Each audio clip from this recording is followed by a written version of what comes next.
참모의 역량에 따라 성공한 리더는 한나라를 세운 유방이다. 유방은 폐연의 작은 마을에서 정장의 자리라는 하급 관리를 지내고 있었지만 소와 장량, 한신 등을 만나면서 대업을 이루었다. 소와는 나라의 살림꾼 역할을 맡아 초창기 전쟁에서 패하고 돌아올 때마다 유방에게 다시 나가서 싸울 수 있도록 군수 지원을 철저하게 준비했다. 또한 인재를 알아보고 유방에게 추천하였다. 대표적인 인물이 바로 한신이다. 한신이 유방의 군영을 떠났을 때 뒤쫓아가 다시 유방에게로 되돌아오게 한 인물이다. 소와는 나라의 기틀을 잡는데도 큰 역할을 했다. 소와는 함양에 들어갔을 때 진나라 황궁의 서적과 문서들을 챙겼다. 이 서적과 문서들은 훗날 한나라의 제도와 문물, 양식, 예법 등의 기초가 되었다. 소와는 행정가로서 자신이 무엇을 해야 하는지 정확히 알고 그것을 완벽하게 처리하였다. 장량은 전체적인 판세를 가늠하며 유방이 중국 통일이라는 큰 계획을 실천하도록 끊임없이 조언하였다. 장량은 민심을 얻기 위해 노력했고 결정적인 순간마다 적절한 대안을 갖고 유방을 이해시키고 설득시켰으며 유방이 대업을 향해 가는 길에 일탈하지 않도록 하였다. 대표적으로 첫 번째, 유방이 진나라의 수도인 함양에 먼저 도착하였을 때 유방은 진나라 황궁의 호화로움과 창고에 쌓여있는 갖가지 보물들까지 보자 중국 통일이라는 생각은 잊어버리고 황궁에 머무르려고 하자 장량은 유방에게 이렇게 말했다. 진나라가 망한 이유는 진나라의 폭정과 호화로운 사치, 무도함 때문에 결국 전국에서 봉기가 일어난 것입니다. 패공이 처음의 뜻을 잊고 진의 모습을 답습하려고 한다면 진나라와 다를 바가 없을 것입니다. 그러면서 관중의 왕으로 머물 것인지 중국 통일의 황제로 남을 것인지를 설파하였다. 유방은 그 후 황궁과 창고를 폐쇄하고 약탈을 방지하여 민심을 안정시킨 다음 살인, 상해, 절도와 관련된 법률 3가지 즉 약법 3장을 공표하였다. 그러자 민심은 유방 쪽으로 기울어졌다. 당시 중국 통일은 항우와 유방의 싸움인데 장량은 항우를 군사적으로 이기기 힘들다는 판단하에 민심을 얻는 전략을 택했다. 즉 힘이 아닌 민심이 우선이라는 장량의 생각이 깔려 있었다.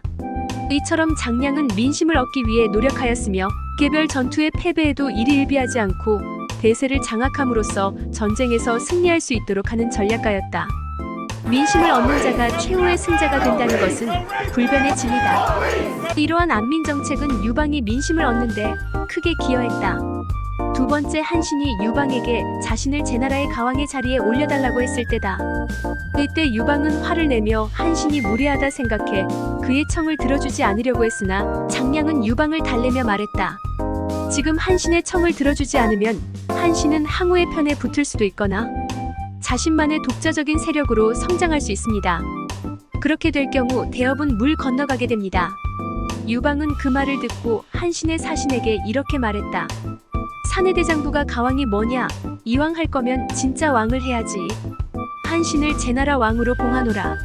한신은 제나라 왕으로 봉해지자 그제야 유방을 도와 초나라를 공격하였다. 장량은 전략을 구사하기에 앞서 수많은 경우의 수를 충분히 검토하고 최선의 결과가 나올 수 있도록 집중했다. 그는 남들이 생각하지 못하는 것을 생각해내고 상대방과는 다르게 생각하고 몇 수 앞을 내다보려 했다. 즉 상대방이 생각하고 있는 것을 생각하고 행동하려고 하는 것을 똑같이 행동한다면 상대방과 동등한 위치에 있을 수 있겠지만 상대를 이길 수는 없다. 그러기에 항우를 물리친 이후 바로 한신에게서 제나라 왕의 인수를 거둬들였다. 세 번째는 항우와 유방이 중국을 양분하기로 화의를 맺고 회군을 할 때이다. 유방은 항우가 무서웠다. 유방은 중국 전체를 통일하는 것보다 현실적으로 절반만이라도 자신만의 제국을 만들 수 있는 선택을 했다. 하지만 장량은 유방의 결정을 뒤집었다. 지금 회군한다면 항우는 자신의 근거지로 돌아가 힘을 비축할 것입니다. 그렇게 되면 통일을 이룰 기회는 사라지게 되며 오히려 한나라 자체가 위협받을 수 있습니다. 한신과 함께 총공격을 하면 항우는 더 이상 버티지 못할 것입니다. 유방은 장량의 말에 총공격을 감행하여 결국 대업을 이루었다.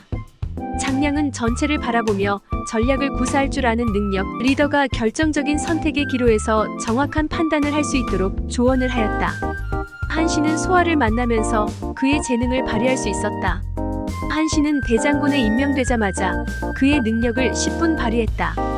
함곡관 안쪽에 위치하고 있던 한나라가 관중을 다시 찾을 수 있었던 것, 위나라와 황하, 이남의 땅을 평정하여 초나라가 서쪽으로 진출하지 못하게 한 것, 조나라와 제나라를 평정하고 제나라의 왕이 되어 유방이나 항우와 대등한 위치까지 간 점 등은 그의 능력이 단순히 무장의 수준을 뛰어넘었다는 것을 보여주는 것이다. 한신의 용병술은 자신의 상황을 정확히 알고 상대의 허를 찌르는 전략을 구사했다. 그 예가 조나라와의 싸움에서 사용한 배수진 전략이다. 그 전까지만 해도 물을 바라보고 진영을 설치는 했어도 물을 등지고 진을 치는 전략은 병법서에 존재하지 않았다. 한신이 배수진을 칠 수밖에 없었던 데에는 그 당시 상황을 살펴보면 이해가 된다. 유방이 항우에게 대패를 한 후 많은 병력을 잃었다. 이후 유방은 전격적으로 한신에게 가서 그의 인장을 빼앗고 한신의 정예병을 자신의 휘하로 삼았다.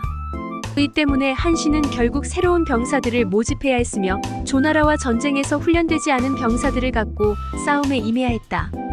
병법에 능하지 않은 병사들은 뒤로 보이는 강물에 빠져 죽지 않기 위해서 죽기 살기로 싸울 수밖에 없었을 것이며 한신은 바로 이를 이용하여 배수진의 전략을 썼던 것이다. 유방이 정예병을 갖고도 항우에게 매번 패에 달아나는 것이 일이었다면 한신은 전쟁터에서 전략을 구사하면 항상 승리하는 장군이었기에 한신이 없었다면 유방의 대업 달성은 불가능했다고 할 수 있다.